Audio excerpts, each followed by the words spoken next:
Oh my god, it's bright. Anyways, how we doing, guys? Back trying to fix this thing. Well, I'm trying to fix it. I think I fixed it. Not really. I'm actually not fixing it, but okay. So I have the Adaptronic. I closed the door because that beeping is gonna kill me.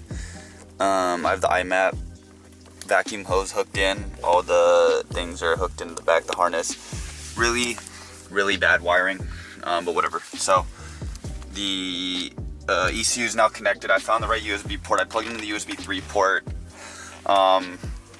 Unfortunately, I can't even get to the diagnostics because the ECU is completely locked. I'm completely locked out of the ECU.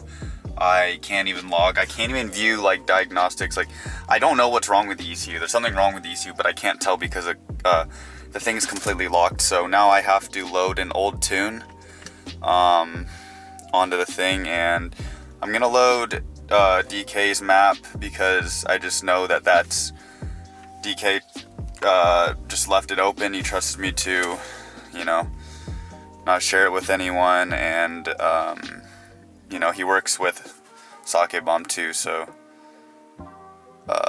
yeah, so this ECU is locked. This will wipe all the content of the ECU. Yes, I have to load a new one because I have to diagnose it and stuff.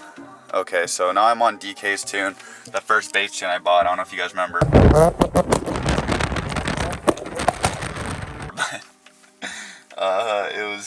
It was banging a lot. So yeah, we'll see if this hooks in. Sorry, the camera cut out. But the guys in the rotary chat, they were like, yeah, try DK's tune out. Maybe it'll fire if it's charged up.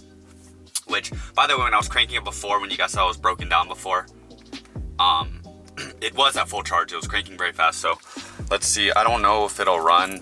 I mean, it might not start. It might start. I don't know, because I don't think it's a mechanical issue. So okay, it's making that weird noise. Built-in. I don't know. Is it ECU data? Oh, here it is. Okay, so this is all the ECU stuff. So everything looks okay. It says everything's okay. There's nothing like failed here. So I'm gonna try to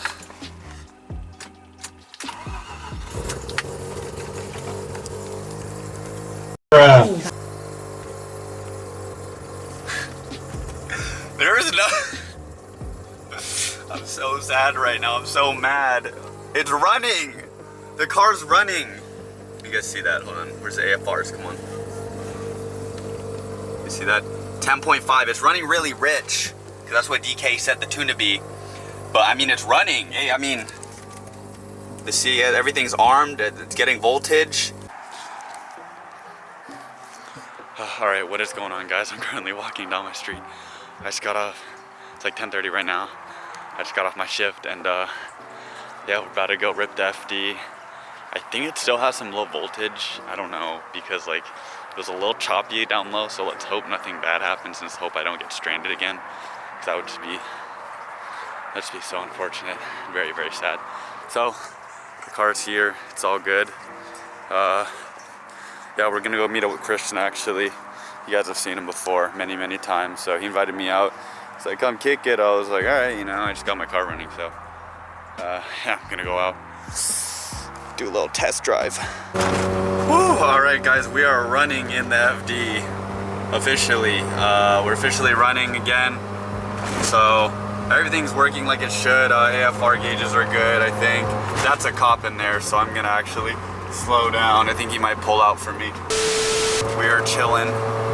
We are mad chilling right now, but yeah, car's running good. Ignore the RPM gauge, it's not what it's supposed to be. And then AFR gauge, yeah, I'm just cruising, so under boost it obviously goes down. Oh, see, it's a little choppy and tipping, so I don't know if that's like, I forgot if like it was like that from the beginning, or if this is like, I don't know if this is like a new occurrence, so I don't know what's wrong, but at around like 3,000 RPM and tipping, when I go on throttle, it chops. So I don't know what's wrong exactly, but yeah, that's what's been kind of weird. And then the car died, and then, you know, I spent money and had it checked out, which is fine.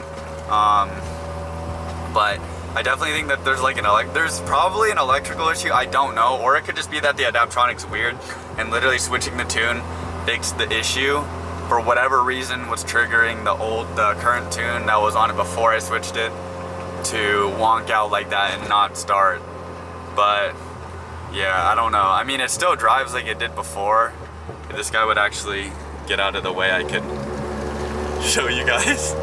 All right, guys. In order to testify, or like, I guess not testify. In order to like check if the car's running okay, I have to do a massive third gear pull right now. Okay.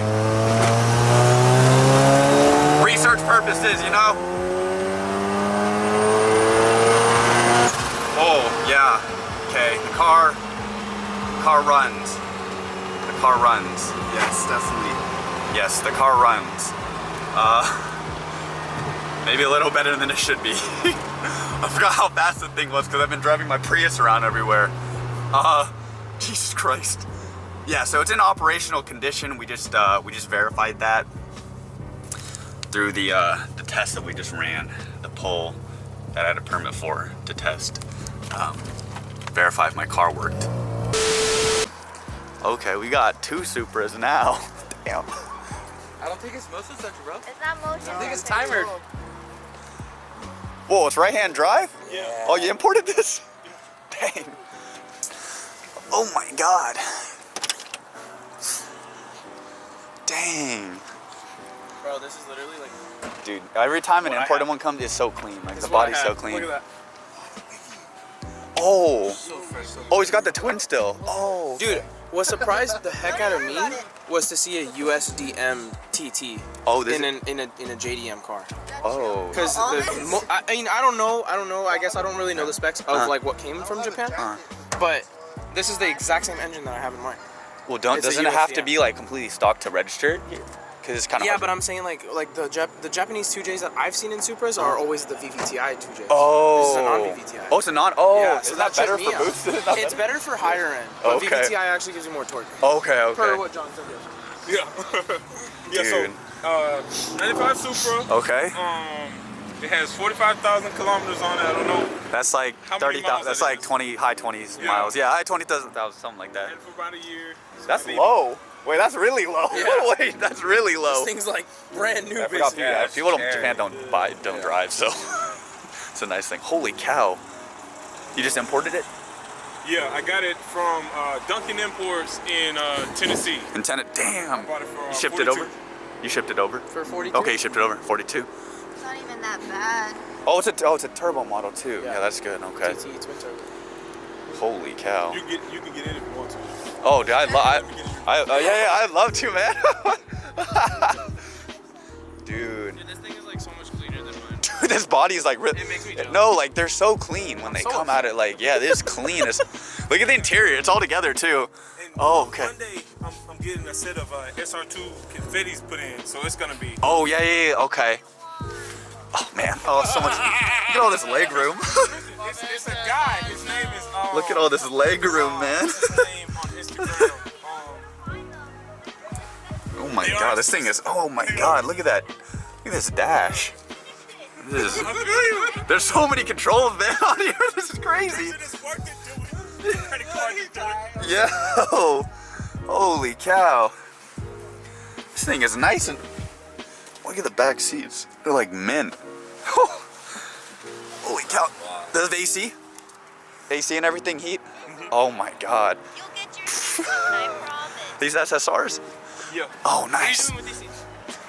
I might sell them to John. SSRs. You can get them if Woo. I knew you first. He wanted, dude. First dibs first. Wait, how'd you guys meet? Super forms?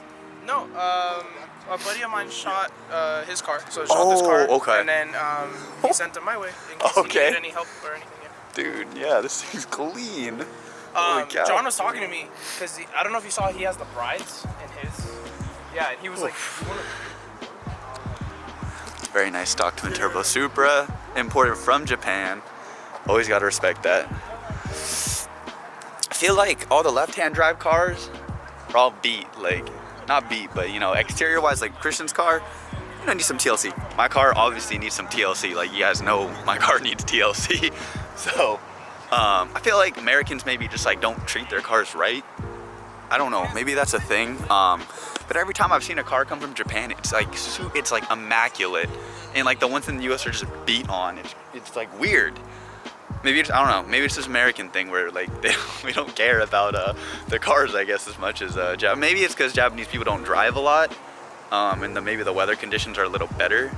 But every single US DM car I've like seen, like from the 90s or like, you know, an initial D, any of the JDM cars always need work. They always need like a little exterior work, you know, like you got the sunroof fading, like that right-hand drive Supra, like there's like I couldn't find one flaw in it. Like it was perfect. So like maybe I should import a RX-7, I don't know, but that thing was clean. This or the STI? Oh, STI, dude, these are way cool. Dude, these are way cooler than STIs, man. Looking at track times and all this and that, and I was like, okay, they are so have raw, that man, little cool. bit of yeah. Okay, you guys didn't know I wanted an Evo before I bought my FD, so this is also really cool. I like the Recaro, Nice. the bucket seats, or the seats in the Evo that are stock, the Recaros are so nice. They're so comfortable. These are stock.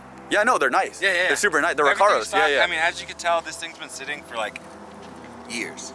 Dude, Just because I've it's never all had good, man. anywhere to park it. I reshot my hood with clear coat, $4 from Yeah. Amazon in my backyard, so I don't really care about people's paint. You know, it is what it is. Plus, this generates a lot of heat, right? Yeah, exactly. Like this is You can't. definitely. Oh, dude, that battery's nice.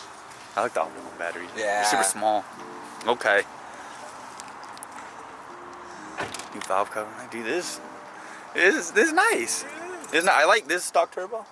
Yeah, everything's stock. Everything's stock. I like how it's like right there. Like it's like right in front of you, you know. Besides, I mean, Because usually, this and that and because usually in cars like the turbo's hidden, you know. It's like Yeah. it's like hidden underneath Right. all the engine and stuff. Like in his Supra, like that was you know, another it's selling hidden. point. Yeah. Is everybody was like, okay, you know, if I want to go change my spark plugs, It's so easy. It's so easy to work on this whereas car. I bet, everybody yeah. tells me trying to get to cylinder 4 spark plug on STI, it's like you gotta pull this out. Yeah, because it's a box out, motor, that, right? Yeah, the Yeah. box motors. Yeah. Dude, no, Evos are sick, man. They're also like, I think they retain their value a lot better too. In like the case they ever want to resell it. But like I obviously like most people just buy it to buy it, you know. I got 40,000 miles on it. That's it. 40,000. 40,000 Literally, I do not on the drive motor or this. chassis? Everything. Oh, On everything. bro, I've never heard of that before. Yeah. No, I promise you. 40,000. It's a gym, bro. This is a gym. That's why I don't want to do anything crazy. It's like the lowest mile Evo I've seen in my life, and that was the lowest mile Supra I've ever seen in my life. This is like low miles everything. Like, but Christian, how many miles you got on yours? Oh shit, never mind. What? My car? Yeah. 184,500. Damn. Okay. Engine's at like. Okay. Damn.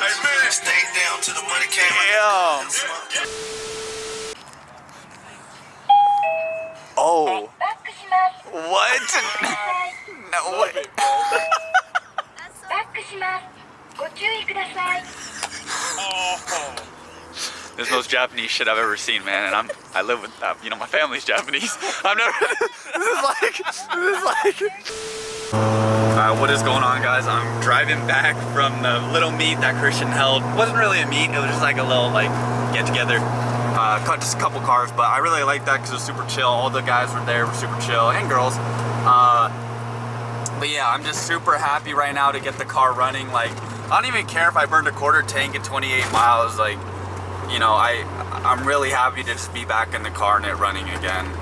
I think one thing I've learned is that like I started to become scared to like drive the car in fear that like something's gonna go wrong. And I think something that I've come to terms with or had to come to like face is that like the car's always gonna have a problem, or a problem's always gonna come up owning these cars. Nothing's bulletproof in this build. Nothing is bulletproof, no matter how much money I throw at it, no matter how high of a quality of a part I throw at the car or put on or install. It'll always have another problem eventually. So I guess just, you know, for me, just keep building it and enjoying it for what it is and while it lasts. So And even if it doesn't last and the motor blows or something goes drastically wrong, you know, it's never the end. It might be the end for a couple months while the motor's being rebuilt or whatever is being fixed, but nonetheless, you know, always try to keep this thing running, and you know, keep posting videos for you guys. So really appreciate everyone sticking to the end and watching my videos and supporting me, even when the car is like not running and stuff, because that seems to be a reoccurrence while owning this car. I'm currently looking for another car that I can kind of not hoon around in, but kind of drive around in, other than this one, because you know, this FD doesn't always. It's really fun, but it's just not, you know, the most reliable car it could be. But anyways, yeah, appreciate everyone watching, and see you guys in the next vid.